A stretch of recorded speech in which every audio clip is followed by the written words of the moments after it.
والأرض ولا يؤوده حفظهما وهو العلي العظيم. هو الله الذي لا إله إلا هو عالم الغيب والشهادة هو الرحمن الرحيم. هو الله الذي لا إله إلا هو الملك القدوس السلام المؤمن المهيمن العزيز الجبار المتكبر سبحان الله عما يشركون. إن الله وملائكته يصلون على النبي يا أيها الذين آمنوا صلوا عليه وسلموا تسليما. الصلاة والسلام عليك يا سيدي يا رسول الله وعلى آلك وأصحابك يا حبيب الله يا محبوب الله يا محمد رسول الله صلی اللہ علیہ وآلہ وبارک وسلم. قابل صد احترام قابل ادب حضرت صاحبزادہ محمد نذیر سلطان صاحب، قابل صد احترام جناب حضرت پیر طاہر حسین صاحب سجادہ نشین منگانی شریف، جناب صاحبزادہ عبدالخالق صاحب سجادہ نشین آستانہ عالیہ حضرت عبدالحکیم، جناب صاحبزادہ پروفیسر نجم الحسن صاحب اور تمام قابل احترام مشائخ اعظام علماء کرام، بھائیوں بزرگوں اور ساتھیوں، السلام علیکم ورحمۃ اللہ وبرکاتہ. ناچیز دلی طور پہ مفتی محمد نصیر الدین صاحب دامت برکاتہم العالیہ کو خراج تحسین پیش کرتا ہے اس 2 روزہ علمی، فکری اور روحانی کانفرنس کے انعقاد پر. اور مجھ سے پہلے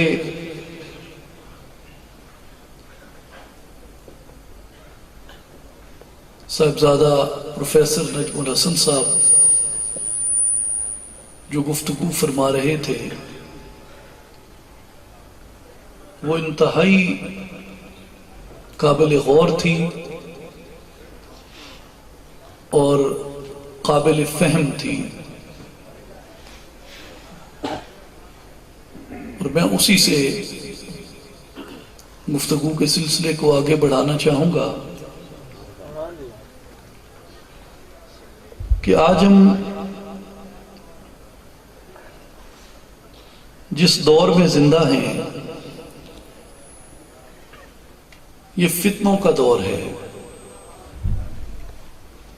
ہر طرف سے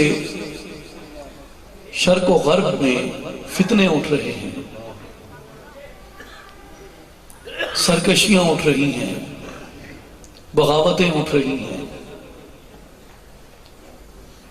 اور بالخصوص جو حضرت حکیم الامت علامہ اقبال رحمۃ اللہ علیہ نے فرمایا تھا کہ حکمت مغرب سے ملت کی یہ کیفیت ہوئی، حکمت مغرب سے ملت کی یہ کیفیت ہوئی جس طرح سونے کو ٹکڑے ٹکڑے کر دیتا ہے گاز. آج اسی طرح ملت ٹکڑے ٹکڑے ہے، ہر ایک کا اپنا رخ ہے، ہر ایک کا اپنا منہ ہے، ہر ایک کی اپنی سمت ہے، اور کسی کو اس بات کی فکر نہیں ہے الا ماشاء اللہ اہل علم، اہل نظر اور اہل بصیرت کے سوا. کسی کو یہ فکر نہیں ہے کہ بالآخر ان فتنوں کا انجام ہونا چاہیے اور ان فتنوں کو رکنا چاہیے. لیکن پھر مجھے ذہن میں یہ بات آتی ہے ہمیشہ کہ فتنے کس دور میں نہیں تھے؟ کون سا دور فتنوں سے خالی تھا؟ کس دور میں فتنے نہیں ہوئے؟ کس دور میں ستم اور ظلم نہیں ہوئے؟ اقبال فرماتے ہیں کہ در کلیسا ابن مریم را بدارا ویختند، مصطفیٰ از کعبہ ہجرت کرد با ام الکتاب۔ یہ ظلم کی داستان، یہ ستم اور ستانے کی داستان اور یہ فتنوں کی داستان بھلا کوئی نئی ہے؟ کیا تمہیں یاد نہیں کہ کلیسا میں مردوں کو زندگی عطا کرنے والے، کوڑ کے مرض کو ٹھیک کرنے والے، نور ہدایت اور نور ایمان کی طرف دعوت دینے والے عیسیٰ ابن مریم علیہ السلام کو مصلوب کرنے کی کوشش کی گئی؟ کیا تم بھول گئے ہو؟ اور کیا تم یہ بھول گئے ہو کہ جس کے سینے پہ رب کی آخری کتاب نازل ہوئی، جو نبی آخر الزمان بن کے آیا، ظالموں نے اور فتنہ گروں نے ان کو مکہ سے ہجرت پہ مجبور کیا؟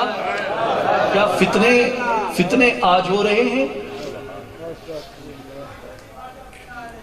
وہ اقبال عظیم مجھے یاد آتے ہیں۔ اقبال عظیم نے کہا تھا کہ بزرگوں سے بچپن میں ہم نے سنا تھا کہ ماضی میں دستور مہر و وفا تھا، کہ ہمیں بزرگ بتایا کرتے تھے کہ بیٹا ماضی میں بڑی محبتیں تھیں، گزرے ہوں میں بڑی مرفت تھی، گزرے ہوں میں ایک دوسرے کا بڑا احترام تھا، گزرے ہوئے ایک دوسرے کا دکھ بانٹے تھے، گزرے ہوئے ایک دوسرے پہ رحم کرتے تھے، گزرے ہوئے ایک دوسرے سے شفقت کا معاملہ کرتے تھے۔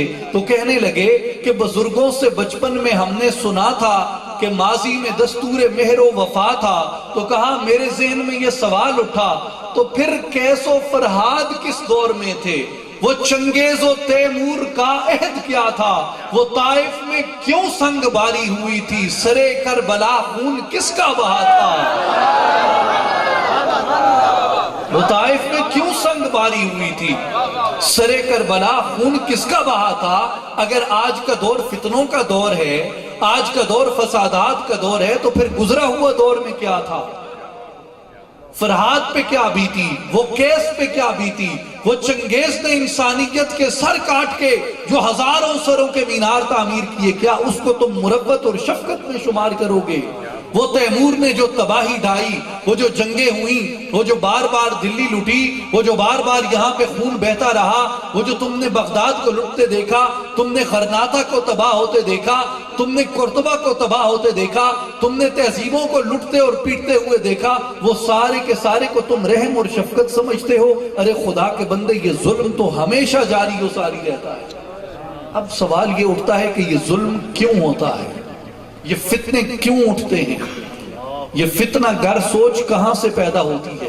یہ فتنہ گری یہ کس لیے پیدا ہوتی ہے؟ تو میں جب اس پہ غور کرتا ہوں تو مجھے کبھی کبھی یوں محسوس ہوتا ہے کہ جس دور کے اندر فتنوں کی کثرت ہو جائے، جس دور کے اندر فتنوں کی بھرمار ہو جائے، جس دور کے اندر فتنے اتنے زیادہ ہو جائیں کہ فتنوں کو شناخت کرنا تو کجا، فتنوں کو شمار کرنا ممکن نہ رہے۔ شناخت کرنا تو کجا، فتنوں کو شمار کرنا ممکن نہ رہے۔ جس دور میں فتنے ان گنت ہو جائیں، جس دور میں فتنے لا تعداد ہو جائیں، جس دور میں فتنے بے حساب اور بے شمار ہو جائیں، مسلمانوں اس وقت کا انتظار کرو کہ اللہ اس زمانے کی ایک عظیم ہستی کو پیدا کرتا ہے اس دور کے اندر جو ان فتنوں کا مقابلہ کرتی ہے،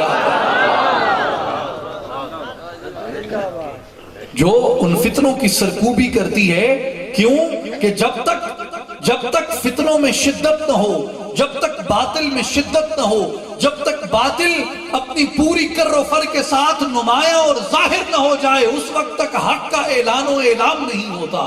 کیونکہ حق ظاہر ہوتا ہے فتنوں کے درمیان ان چیزوں کو فرق کر کے، ان کو ظاہر کر کے۔ تو پھر مجھے یاد آتا ہے کہ پورا عرب فتنوں میں گھرا ہوا تھا۔ انہوں نے اپنی تہذیب تباہ کر دی، انہوں نے اپنا تمدن تباہ کر دیا، انہوں نے رب کا وہ گھر جو انہیں رب کے خلیل سیدنا ابراہیم علیہ السلام نے تعمیر کر کے دیا تھا، انہوں نے رب کے اس گھر کو، توحید کے اس مرکز کو انہوں نے 360 بتوں سے آلودہ کر دیا۔ وہاں وہ شرک کرتے، وہاں وہ غیر اللہ کو پوجتے، وہاں وہ غیر اللہ کو سجدے کرتے، وہاں وہ غیر اللہ کا ان کو اپنا معبود بنا کے، اپنا مسجود بنا کے انہوں نے وہاں پہ رکھا تھا۔ یہ فتنے وہاں پہ پڑ گئے، وہاں پہ نہ بیٹیوں کی عصمت رہی، نہ بیٹیوں کی عزت رہی، نہ بیٹیوں کی آبرو رہی۔ بیٹیوں کا وجود اس زمین کے اوپر بوجھ سمجھا جاتا تھا، بیٹیوں کو زندہ درگور کر دیا جاتا تھا۔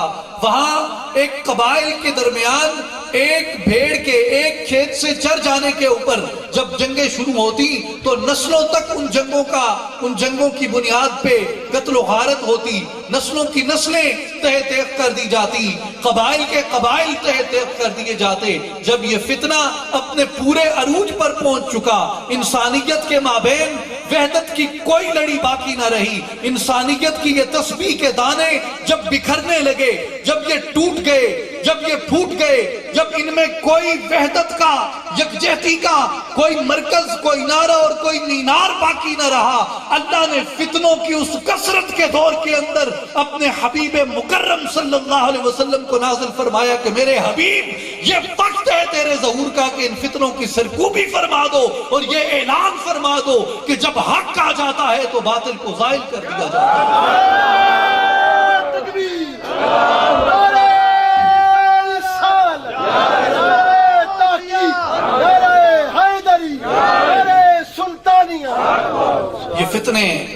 یہ فتنے یاد رکھیے گا، یہ فتنے یاد رکھیے گا۔